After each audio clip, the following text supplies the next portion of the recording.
guys, welcome back to another episode of Chats from the Blog Cabin. You know, the show where I invite people virtually into the blog cabin to chat about life. And today we're chatting with Jamie. Jamie is one of the most highly sought after millennial and liability expert lawyers in Los Angeles. She talks about law, business, politics, COVID, LGBTQ plus, women's rights, and race. So Jamie, welcome to the show. I mean, that's a mouthful of all the stuff that you deal with. It is. But these are, the trending topics of our time. And, I want to be as well-versed and in front of the issues as I possibly can. Thank you for having me on your show. You're fabulous. I just looked at your intro and I was like, my goodness.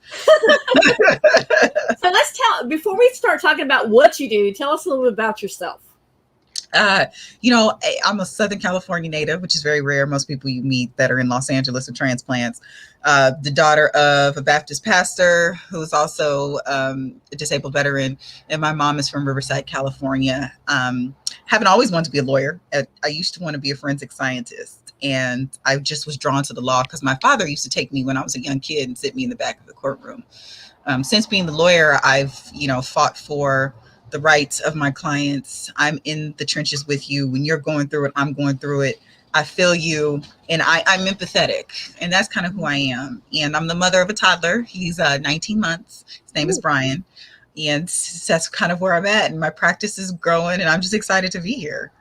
Well, it's so funny that you were saying your mom was from Riverside. My daughter, I'm actually in North Carolina, but my daughter is actually going to get her graduate degree at the University of California at Riverside. So I know exactly where that's at. Yes. So let's talk about, first of all, the unbalance of female roles, because that's one of the most things that you're talking about right now is female roles. Nope, we lost her for a minute. So let's do a quick commercial and see what's going on with her. And here is a quick commercial for you. So you have a blog, but you want to take it to the next level and make some money. Join me as I teach a class in conjunction with Joy Worthy, where I will show you how to not only make money from your blog, but also how to diversify your income so that you can create multiple income streams like writing for other blogs, as well as how to open up multiple doors to make you money. Hope to see you virtually in the How to Make Money Blogging Workshop. Tickets are on sale now. Okay, we are waiting for Jamie to come back on, and here she is. We lost you for a moment. I was like, I'm connected to the Wi-Fi. Sorry, I don't know. Sorry. So the question was, I'm sorry, I apologize. Not a problem. It's the love technology. You gotta love it nowadays. The question was about how women are kind of being forced out of the workplace. That's what you're kind of really working on right now, correct? Yeah, I'm working on a lot of issues regarding just the imbalance.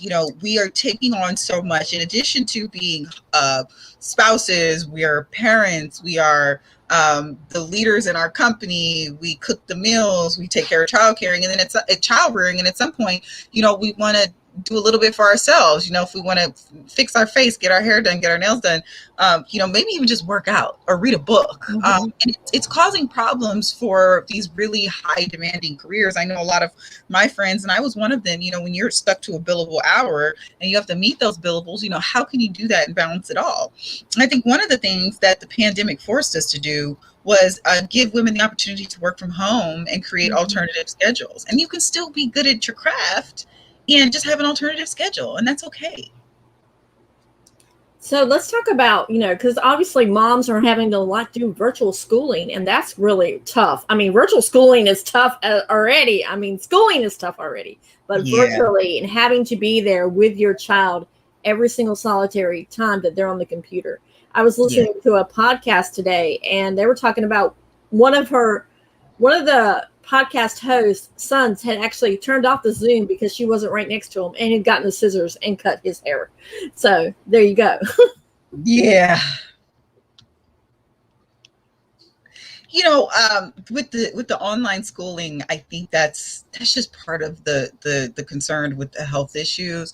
What might be a good idea, I think, for a lot of these schools to consider investing in is like virtual, like maybe some AR or some AI AI where there's like, an assistant that's helping the kids learn better. I don't know if the straight online learning is the best way for engagement, but I think you have to have engagement for kids to just stay focused and actually learn. Yeah.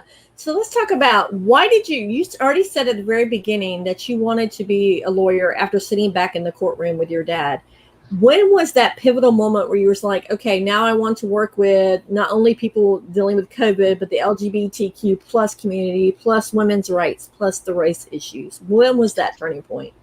I've always kind of been engaged in those kind of civic, social activities throughout my life.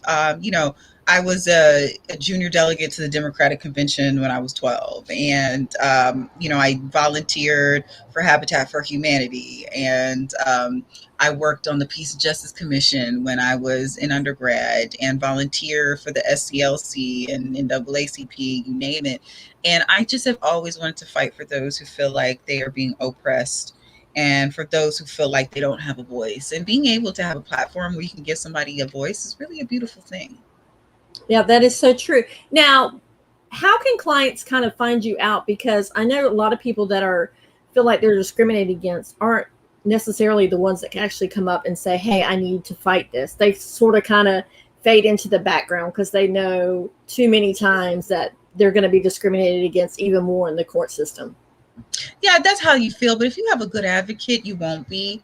Eventually the wheels of justice and on balance, they balance themselves out, whether you get it on the trial level or the appellate level. And I'm very easy to find. If you just want to run a scenario or a question by me and you just want a consult, you can find me at JamieWrightESQ.com. That's JamieWrightESQ.com. I'm also on all the social media platforms. I'm on Twitter, Instagram. You can find me on Facebook. I'm easy to find, and just shoot me a question. So let's go back to the unbalance of the female role, because have you had to deal with a lot of females that are being wrongly terminated because they have to stay home with their kids because there's no other choice for childcare? Yeah, I've had that. Those have been terminated because they're pregnant. I have one case where the owner of a company told my client, there's not a good fit for you. And with your life changing, she was 6 months pregnant, you probably just need to focus on being a mom. We'll try to figure out if there's something for you in the future, but there's no place for you here now. So there has been a lot of that. The problem with that is it has to be connected to a protected class. So, if they just let you go and you're like, I think it's because I was a mom, there's going to have to be a little bit more than just you think or feel it was because you were a mom. And then the question is, was it a protected class? And being a mom is not a protected class. Like, your pregnancy is a protected class. Being a woman, those kinds of things are protected classes. So you have to be very mindful of the reasons that it's being done. What are some of the ways that women are discriminated against that they can choose if they want to do litigation for wrongful termination? So women, is it gender? It's sexual harassment? Is it sexual orientation? Is it, threat? I have one lady who was sexually assaulted in the workplace by a supervisor. It could be a variety of things: genetic identity, genetic expression, your health, a perceived disability, an actual disability. There's a wide range of protected classes that you are prohibited from being discriminated against under the law. So what are some of the warning signs that people know if they're being discriminated against? Because sometimes people are like, oh, no, they're like that with everybody. Yeah, that's a great question. If you are being treated differently, meaning like if you're not getting full access to the benefits of your job, and so say you and I are both in an admin position, and I am given a lot more duties, I'm worked harder than you, or if they take duties away from me and we are both performing at the same level. If there's an unequal pay issue, meaning you're getting $20 and I'm only getting 15, and you're male and I'm female, those are some of the telltale signs. Also listen to language and comments that are being made. Are they about your appearance? Are they about your life choices? You have to think about those sorts of things. Now, I know a lot of people that are in the LGBTQ plus community, plus actually with race as well, they're fearful sometimes because of the pushback of the discrimination as well. Like if they take a case to court, then they're like, oh, well, I'm going to get discriminated because it's going to be put on the newspaper or what else, and now I'm going to be out. I mean, they're out anyways, but they're going to be out in the community where more people are going to see what they're like, and are fearful of the pushback. Yeah, I would say to them, that's why you need a certain type of lawyer to really be cognizant of that. Very rarely do cases go to trial. Most of them settle, in some form of mediation. But I think what it comes down to is the type of claim you're making. Is it that you lost your job because you were gay? Is it that you were treated differently? We have to know a little bit more about the facts. It's kind of hard to say when we're in a vacuum doing some hypotheticals. It really is going to be fact specific. We would need to know a little bit more about the discrimination. So how do you think the legal system has changed since all the uprising about George Floyd's murder and everything else? Because I see a lot of change, but I don't see enough change with that. Sometimes the squeaky wheel moves a little slow, and that's fair. I mean, look, the laws are there to prevent certain things, but what you have now is you have grand juries and you have district attorneys who are bringing these cases before a grand jury and getting indictments. And what you have is cases that are oftentimes being tried in the media before they ever get tried in a courtroom. Now, that is unfair to the person who has been being prosecuted, because it means that they're not necessarily getting a fair trial. So what happens is we have to consider that the laws have always been there for people, but whether or not they are being fairly implemented is something different. So let's just, since your little one just popped this little head in, that was so cute and right on cue. Let's talk about how you balance your law career and being a mom, because obviously that's going to happen sometimes. Yeah, I mean, as you can see, someone came and got him. We have a nanny here that helps me during the day. I have a schedule that I really stick to, and then I have a schedule for him. So there are, certain, I plan like a week or two in advance. I know, in the mornings, if certain mornings he has a class that I take him to. I know if I have a court call in the morning, if I have a trial that I know is coming up, I'm going to start preparing, a month out so that I have sufficient time. The other thing I do is sometimes I work past. I take 2 to 2.5 hours in the evening to give him his dinner, give him a bath, and put him to sleep, and then I work after that for several hours. I also work some weekends as often as I can to try to give myself a little cushion during the week. But I also have virtual support. I have a virtual assistant who does all my pleadings and documents and formats for me, and books my court call. So it's about having a support system of people who help. And then my mom and dad are great. They're both retired, so they give me a lot of support. But some days I look at my schedule and I'm like, wow, how did I do all that in one day? What do you do for yourself in the meantime? Because obviously, if you're so busy trying to get your work life in and then your home life, how do you break away? Sometimes I have a glass of white wine. Exercise is really important. You have to have a mind-body balance. So I try to get to the gym, even if it's just 30 minutes, doing some beach body workouts. I do some reading. I do watch Netflix. I tell you that, especially on the weekends when I'm free. My son is asleep. I watch Netflix. That's how I break away. It's just basically give your mind a little bit of a rest as well. It needs a rest so you can recharge, and it needs a rest so you can just get some creative juices sometimes flowing. So what's your favorite thing to watch on Netflix? I just recently finished Dirty John. Okay. So I watched Dirty John. It was a very interesting series. Who Killed Sarah? I assuming there's going to be a part 3. So I did part 2. I finished that 2 weeks ago, and then I watched the documentaries about ancient cultures and animals. That's kind of like trivia stuff that I like to learn about. So those are the things that I watch primarily. Oh, I love that. I've heard of Dirty John because that's based on a true story. Are the rest of them based on the true story as well? Oh, wow. It's based on a true story. Mm-hmm. So how do you go from being in one client who has one issue, and then you go and you separate and you go to the next client? Because all your clients are from all different walks of life. Yeah. You just have to be a little bit of a chameleon, and you have to know what their concerns are, their issues are. You have to be able to gauge up front, and you make a personal connection to them. I think that's important for me. I make personal connections with my clients. I want to know about you, within reason. I don't invade your privacy unless you want to tell me, so that we can feel like we have, you feel supported. Because a lot of times, especially when you're dealing with individuals, their biggest issue is that they don't feel supported.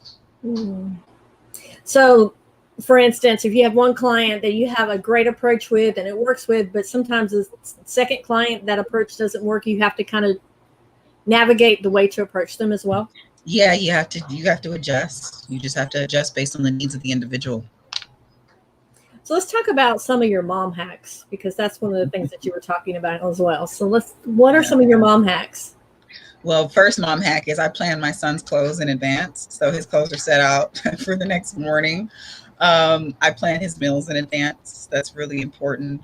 I have a schedule for the nanny. I know what my schedule is in advance if I'm going to need to leave the house for some reason or the other. One of the things that I've done is I signed my son up for a program so he can go like do stretching. I mean, because he's a little guy, he's a toddler, right? But he can like move his body and like interact with other kids and support. Everything is support, whether it be, having my parents or having the recurring Huggies shipment that comes to my house every month. My auto ship. So he's not potty trained just yet. Obviously, he's 19 months, but he's getting there. He's now at the point where he's telling me when he goes to the bathroom. But just having those small things that are kind of built in. The other thing, Instacart saves me because I cannot be in the grocery store for 2 hours trying to shop and meal planning. I meal plan, and meal planning is great. Instacart. We don't have that here yet because I'm in a very rural part of North Carolina, but I've heard people live and die by Instacart. Oh my God. And the people I get are so great. They message me and they're like, they don't have this. Would you like this? And they send me a picture. I'm like, yes. And then they change it. It is excellent. Okay. So let's talk about how you navigated when you were pregnant, working, and then once you had the newborn, and now he's a toddler. It's different in each stage of life, correct? Yeah, towards the end of my pregnancy, let's see, I going into pregnancy, I was 135, and at the end of my pregnancy, I was 187 pounds. So it was different because I've never had that much weight. What I had was I bought one of those desks to put in my bed because and so my desk would be in my bed, my computer, and then I had a bed that lifted, so I would work from the bed. And then I slowed down. What I did was I worked a lot up until the 9th month, and I saved a lot of money. And so I was able to be okay to take some time off. And then how my schedule worked was I sent notices to all the opposing counsels in my cases, letting them know I was going to be unavailable, because I took the first 3 months after my son was born to really bond with him. I didn't work a whole lot. I still worked some, but not a lot. But for the most part, I was completely unavailable. So how was that people responded to that? Because a lot of people are like, oh, she's too busy having a baby. She's got baby brain. She's got pregnancy brain. Yeah, most people were really considerate. And by the time I really got back to work, which is probably in February. I mean, and you do have baby brain and you're exhausted and you have emotions, you got all kind of stuff. By the time I got back to work, which probably was like February, I was ready. But I would say, if you can, there's some great companies out there that have, disability insurance. I had some pregnancy related health challenges. And so, my doctor was like, what are you going to do? And we were able to figure it out so that I couldn't work. So I didn't. So let's talk about, you actually have your own law firm. So what is that like, having your own law firm and being responsible for other people's salaries? Well, it's great. So again, right now I don't have any staff that's full-time for myself. I use virtual people. So I pay the company and the company takes care of that. I am looking to hire somebody in the next 30 days. So I'm going to use an online system that's going to do all the payroll, taxes, keep their time and everything. And for the most part, thanks to the pandemic, everything's remote. So, I won't, I figure if you're an adult and you've been doing something for a while, I don't need to micromanage you as long as I get the work product that I need and I can get it done. But right now it's mostly about managing the cases and the clients, and I have a lot of them. So it's just about managing their expectations, making sure I'm communicating to them. When they ask me for an update, I try to respond within 3 days. That's, my goal. And I always make it a point to try to respond the same day if I can. So let's talk about your experience with the virtual, because I know a lot of people are thinking of hiring virtual assistants, but they're not really sure where to go to, how to go through that. And since you've had the experience on that, and a lot of people are working virtually from home now. So let's talk about great. that. I use a company. I pay them a flat rate for, I think it's 15 or 20 hours a month. And that's probably about the time I need for them to do things for me, because I'm pretty self-sufficient, and I have the templates built in that I use for myself. So it's been great. Just, the company takes care of literally everything. So what did you decide to take this being a lawyer and then take it on the road to speaking as well? Because basically in the courtroom, you're kind of already on the speaking platform. So why did you decide to take the road into speaking? I kept getting asked, what's your opinion about this? What's your opinion about that? And then it just ended up that I ended up on KTLA and NBC and, other stations, just because I was being asked. And I like to lend my voice. If I can give some people some information that can be helpful to them, I'm always willing to do it. So what's the number one question that you get asked? How do you do all the things that you do? How are you doing all this? And, how do you find the time? And I just tell them, I do say no. And I say no quite often. If I can't do it, I can't do it. If I can, I can. And that's kind of how I run my life. It's, I try my best to give where I can. And if I can't do it, I just tell people no. So when you say no, do you ever have that guilt? Because I know a lot of women have the guilt factor where they're like, oh, I can't do this, but maybe I should. And you just shook your head and said no. No, I used to, and I get that. But the more often you say no, the easier it gets. I love that. Honestly, because you have to practice self-care. You also have to have some self-preservation. And in order to do that, you have to say no. Because there's that mom guilt all the time. Like you should be working, but then you should be home with the kids, and then you should be out with your husband or your significant other or your partner or whatever. So you don't have any of that guilt either? No, sometimes when I'm not with my son, but there's no book on parenting, right? There's no book on being a spouse. There's no book on any of this stuff. And so you have to kind of like do a little bit of trial and error. And so I actually spend a lot of time with my son because I work from home. And when I'm not here, he understands that, I think.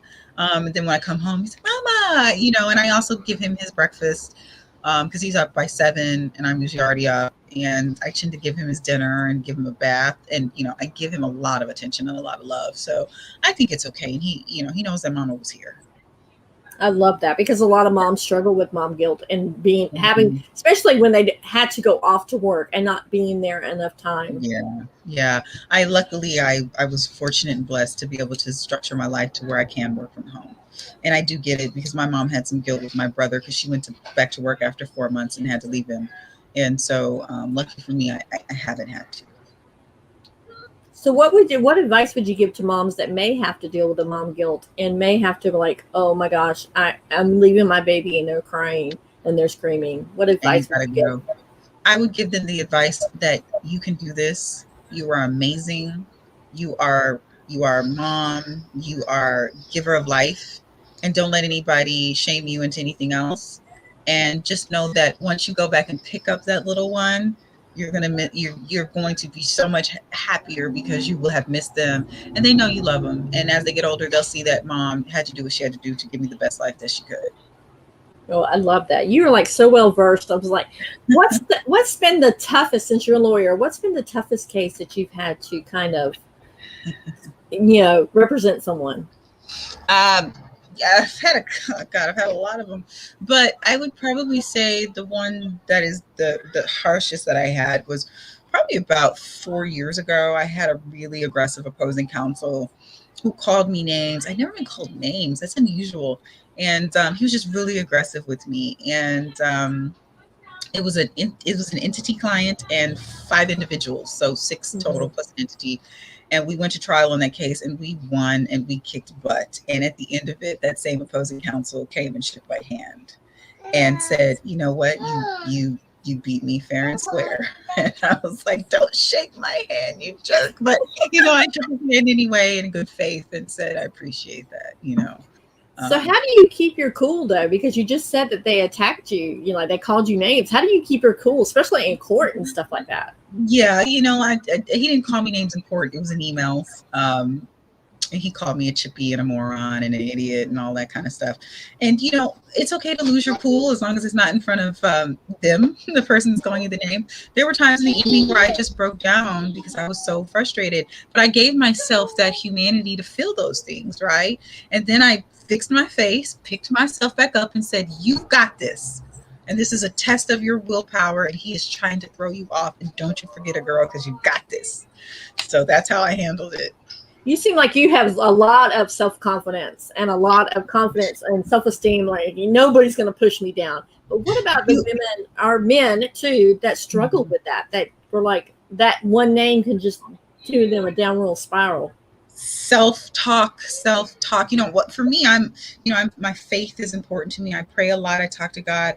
You know, I fast, and, you know, I read my scripture. For me, that's what's important to me. But if that's not your life hack, or that's not what you strive to, self-talk, you know, self-improvement, self-encouragement books, you know, sticky notes around your house that, you know, say positive reinforcing things, and then get yourself into a community of people that are willing to inspire you and encourage you to be your best self. That's important. Have people that speak life into you. Don't be around a bunch of people that don't speak life. Sometimes you need someone to speak life into you and tell you, you know what, Melissa, you're amazing. You know what, Melissa, you're a badass. You know what, Melissa, you look great today. Your lipstick is popping. Your hair is popping. Whatever you need, find somebody to speak life into you. I love that. So when you're in the courtroom, have you ever felt like, no, you probably haven't felt like this, but have people made you feel less than when you're in the courtroom because, number one, you're a woman, number two, you're a woman of color, and you know, and number three, because of the clients that you represent? Absolutely. I've walked in and I've been mistaken for the court reporter. I've walked in, they've asked me where the lawyer is, and I'm like, you're looking at her. And then they look at me confused, especially when I was a much younger lawyer. I mean, I'm still a younger lawyer. I'm under 40, but I'm more seasoned in the craft now. That was very intimidating. Absolutely. You know, I've had some of that.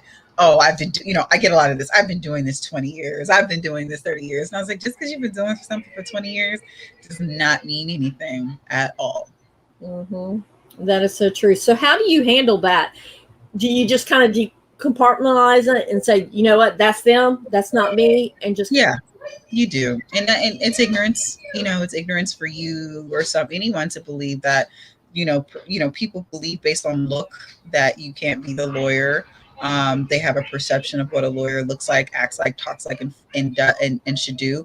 And, you know, early on in my practice and early on in the profession, I did a lot of, you know, reforming to try to fit people's image of me. And, you know, at a certain point I said, you know what, I am unhappy doing this. I just have to be me within reason. I mean, obviously I'm not going to go in there in Daisy Dukes and a halter top, but, you know, I'm going to go in there in my suit.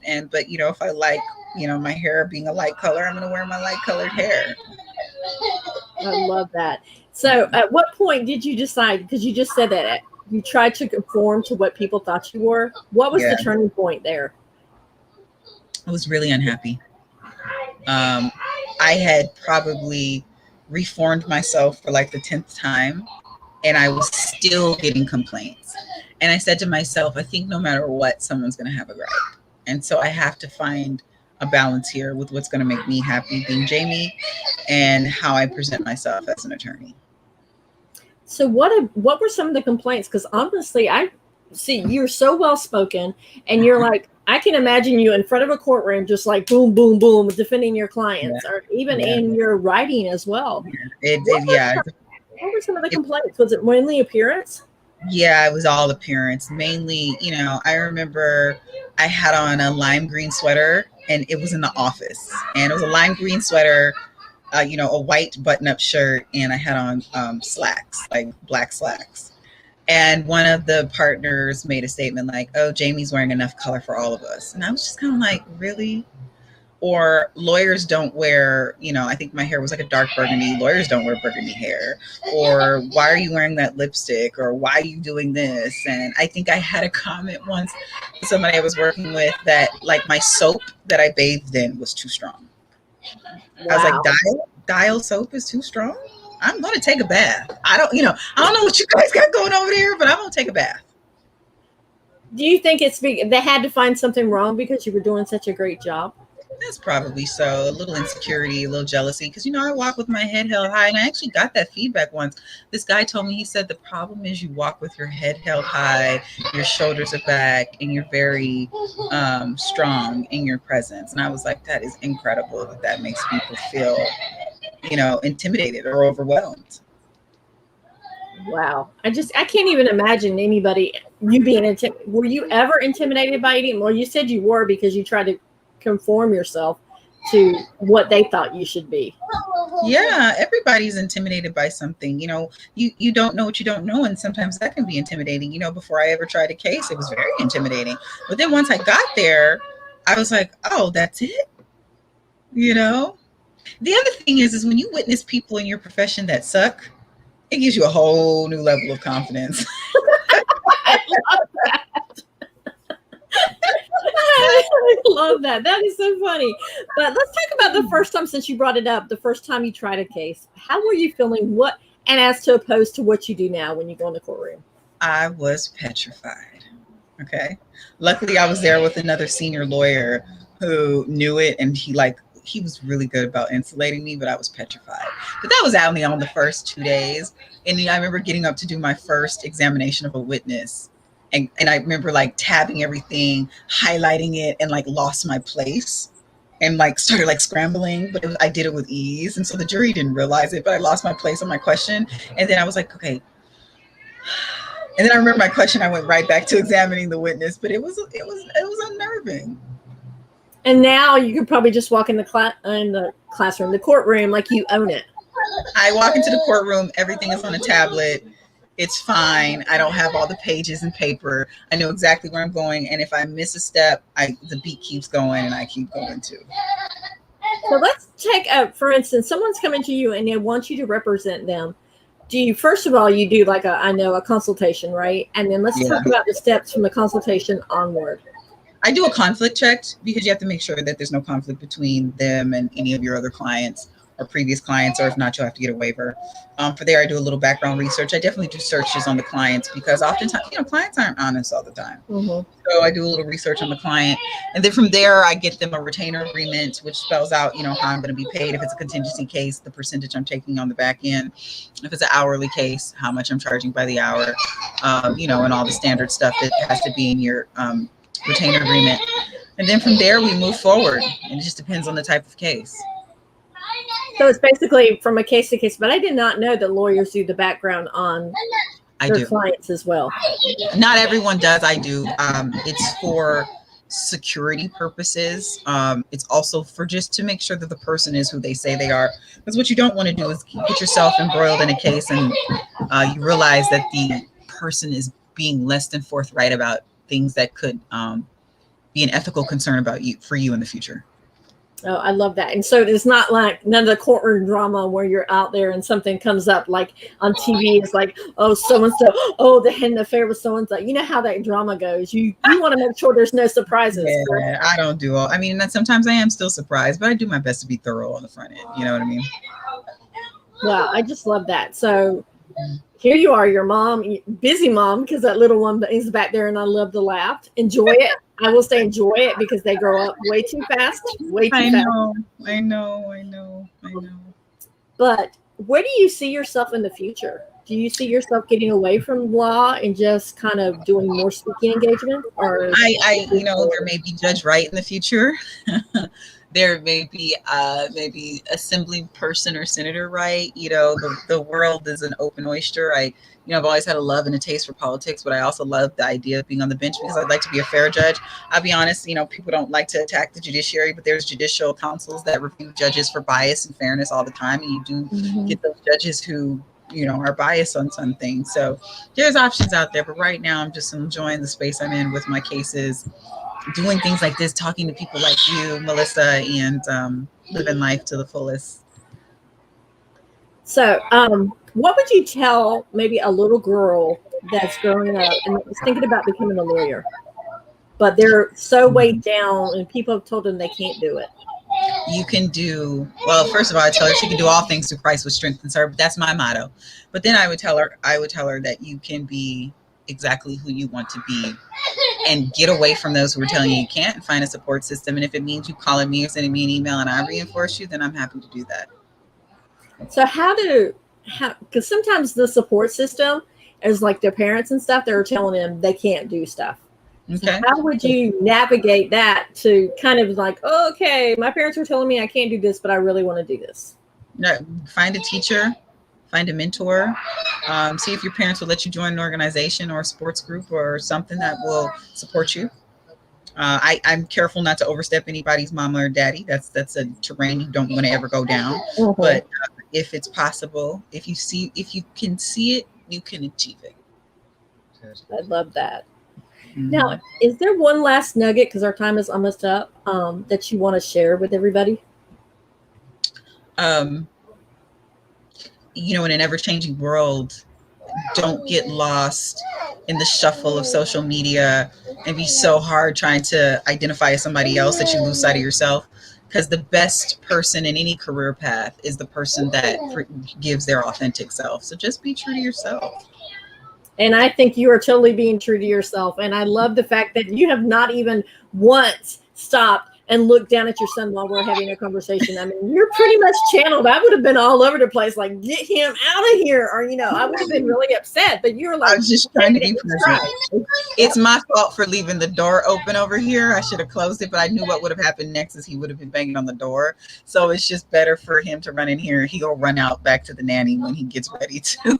But see, this is what it's all about. We're talking about life. We're talking about real life. And real life, that's what happens. It happens, and it is what it is, right? Yeah. So real quick, now that we've just talked about that, how did you navigate? Did you always work at home, or working at home with the little one now? I've been working at home since probably 2017, and it's been fine. And working home with the little one is fine usually. When I have to be, like, say, on a court call or a court Zoom, what I simply do is I just I do close the door. In situations like this, obviously the door is open, so he's running in and out. And so you kind of like compartmentalize. Okay, I'm on a court call. I can't have a kid come running back. Exactly. But for me, I love that little cute face. That was the cutest thing ever. So that was not a big deal for me at all. It's great. He's the light of my life, and he really is my heartbeat. So he makes me smile sometimes when the days are dreary. So now, did your attitude toward law change once you became a mom? It did. I became more patient.